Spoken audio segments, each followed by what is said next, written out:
Hey y'all, I totally had forgot about doing this show yesterday like I planned to, so I'm gonna just get through it real quick today since I'm doing all these other reviews. Just boom, boom, boom, knock all three of them out. Love and Marriage Huntsville, season 7, episode 11. Really, it's like season 6, episode 30 something, but who cares? Whitlows, stare, Whitlows, go. Episode starts off, like I said, Stormy got Kiki and Tiffany there. Tiffany walks in with the baby, being very manipulative, so she won't, you know, get touched or get fussed at too bad because the baby's there. They basically talk and resolve their issues, but Tiffany did some major gaslighting. But Kiki told her, basically don't judge me off of a relationship with my family member that you don't know about. You don't know what goes on with me and Letitia. So you taking that to be like, oh, I can never be her friend if she acts like that to her own cousin. You don't know what's going on over there. Stay out of it. Just stay out of it. Tiffany still acting like she don't act like she's better than Kiki. She does. She did that in the interview clips that we see with Carlos King. She did that when Mel came over to her house at the beginning of the season. Like, Tiffany, you do think that you're better than Kiki. You do be doing the most. Next we see Chris Fletcher goes to check on Martell and basically check him about yelling at his wife, Linnell. Martell, talking about he had eye surgery. He was like, oh yeah, I had to have surgery on my eyeballs. Sir, it wasn't your eyeballs, it was your eyelids. It was cosmetic surgery to remove bags, and nothing happens to your eyeball. Chris talking about, I thought somebody had hit him in the eye, maybe because he had on some shades. I thought somebody had hit him in the eye. Melody or Sheree, I thought somebody socked him in the eye. He just wanted to put on some glasses to hide it. So they're talking about him checking him about Nell, and also Martell trying to check Chris about going to Melody's name change ceremony. Oh yeah, y'all partied it up. Y'all went over there and partied it up with the name change. Because he was like, oh, you keep saying Melody Hope. It's Rogers now. And oh yeah, Rogers. Oh yeah, she gonna change to her maiden name. Like that's something. Just disrespectful for no reason. And then this made me remember that in the previews we saw a scene where Melody was standing up. It looked like Martell was sitting down. It looked like he must have came to the party after everything was over or something like that. And she was like, oh, I see you got that ring on that I gave you 8 years ago.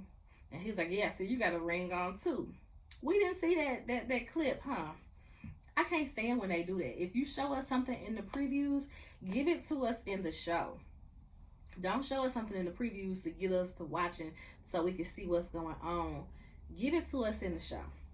So next we see Tisha and Kimmy go get Yoni steams. I hate that they keep saying Yanni. Yanni steams. Yoni. It's a Yoni. So Tisha is talking about, well, can you do this if you're pregnant? She was like, no, you can't do it, if you're pregnant. And she got a pregnancy test with her. She goes take the pregnancy test. I'm like, Tisha is really just a stunt queen at this point, because if it was that important to you to know if you was pregnant or not, you would have took that test at home and you would have done this on camera. Talking about is it okay to do it if you're pregnant? Oh, okay. And she ends up not being pregnant. Kimmy said, we should have brought all of the girls. We should have did this with all of the girls. And Kimmy was like, you do realize that Marcel got a vasectomy, right? Well, maybe it didn't take. Just being extra for no reason. But Kimmy said they should have brought all the girls to do the Yoni things when she see that it's like a whole room full of little Yoni chairs, whatever. And Tisha's like, well, not all the girls. Well, not all the girls, because, I'm tired of talking about Kiki.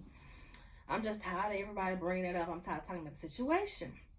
Well, Melody thought that you was mad at her, because of the expo and everything like that. Tisha's like, well, nah, I'm just going through a lot right now. I think I want to go back to just being a stay-at-home mom. Girl, your kids is all in school at this point. Why would you go? What? Okay, whatever. She's basically stressed out. She feels like if she wasn't working, if she didn't, wasn't working on Black, wasn't working on all this extra stuff, the business, the Black Expo, and all that stuff like that, she feels like she wouldn't be as stressed. So she wants to go back to being a stay-at-home mom, even though all her kids is in school at this point. She mentions that she's seeing a life coach, and she mentions that Marceau said that they should go to marriage counseling. So they was like, Marceau said y'all should go to counseling? She was like, yeah, that's how I knew it was serious, and we're gonna need to do something. Next, we see Chris Fletcher is talking to Chris Jr. one-on-one about how the dinner went. One-on-one about how the dinner went. He still wants his dog back, but he ain't talked to his mama since the dinner because he's not happy with how the dinner went. He feels like everybody got a problem with him, and he's just not really feeling it. He talks about, well, what do you do to release that? If you feeling all this type of stress, he's like, man, I just go to the yo at like 2 a.m. sometimes. I'm going every week sometimes because I just be stressed. Fletcher says, it sounds like you're depressed, and that kind of scares me, son. And he gets emotional. You see his eyes getting red. You see him start crying. And the son is like, well, I'm considering counseling. And Fletcher tells him, if you need me, call me. Even if it's at 2 a.m., I'd rather you call me to talk to me at 2 a.m. to be out in them streets at 2 a.m. trying to go to the studio. So there's that. Last thing we see is Tiffany and Lou talking about her making up with Kiki. She said, Lou tells her, I'm glad that it went well because, your mental state is just kind of shaky these days. And she said that life has turned upside down since having Ace, and she thought that everything was going to be good, but it's just not fun. She's not having fun. She's not herself. She just don't know who she is. She's like, it's crazy because a few months ago I was fine. I was this and that. But now I don't even know who Tiffany is. I'm trying to find Tiffany. And Lou was like, well, we talked about this. We talked about this before the baby. I told you everything wasn't just going to be honky-dory. You weren't just going to get back into the groove of work and do this, especially with me having this job that requires me to travel. And it's so hard to feel sorry for Tiffany, even though we see her going through something so serious as postpartum depression, because you too grown to be so lofty in your thoughts. She was just like, well, I truly just never thought that I could get postpartum depression. I just never, that was never an option. I just never even thought about that. I didn't have postpartum depression with my first child 17 years ago. So I just never thought that it could happen. He's like, well, you've been denying it. She's like, well, yeah, I've been denying it so that I can, get by and go to work every day and live life. So yeah, I've been denying it. At this point, they break the fourth wall and start talking about the show. She's talking about how, she wakes up in the morning, gets her makeup done at 5 o'clock in the morning to get ready for her day. And she got to go to work. She got to do this. She got to do that. And then in the evening, they filming the show. And sometimes they film it until 9 o'clock at night. So she just didn't think that it would be so stressful. But then on top of that, she talks about how stressful it's been before the baby. How people, because of the show, have all of these opinions about her. And it's like, did you think that would stop when you had a baby? Like, what do you mean? She's like, people saying that Lou is going to cheat because, I don't do this, or I don't spend enough time with him, or because I want a baby. People saying that we should be fired from the show. It's just a lot. Okay, girl, if it's been a lot, why would you think that it wouldn't continue to be a lot? It's just annoying. And then they talk about, well, we got to figure out what's the best thing for us. Real talk. Is this the best thing for us? And they decided they're going to take a break from the show because, she has to find Tiffany. Clearly, she's going through postpartum depression.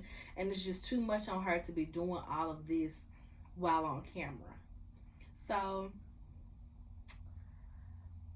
I think most of us will be okay with them taking a break because it seems like every scene was either her being extremely messy to try to deflect from her situation, or them talking about postpartum depression, Lou not being there, Lou traveling. You knew this though, girl. He told you all of these things. You don't have time for a baby. It's not like it was when you was a teenage mom. You're not just going to spit the baby out and go back to living life like you was. Like, you got responsibilities and careers now. You got businesses now. Like, you got to take all of that into account. But Tiffany was very one track minded. She just wanted that baby, and she wanted to raise that baby in a loving family because she wasn't able to do that the first go round. So here we are, and I'm just gonna say prayers for Tiffany. Even though I don't like her, even though I don't feel bad for her, I do want her to be healthy. Like, that's not a space that I wish for anyone to be in. So definitely prayers for Tiffany, but I'm glad that they're gonna be off this show at the end of the day. So that's it for this episode. Oh, I did that in 10 minutes. Yay me. Wasn't like a whole lot went on. It's like, these episodes just be like, man, you can walk away, go get you something to eat, warm up your food, pour you a drink, come back, and you ain't missed nothing, okay? You ain't missed nothing, because the scene be 10 minutes long, but they only say 2 sentences worth of information. So, yeah. Make sure y'all like the video, subscribe to the channel if you haven't already, comment, let me know how you feel about the Whitlows leaving, and if you'd like the Fletchers to replace them, and anything else about the show, y'all. Thanks for watching. Bye-bye.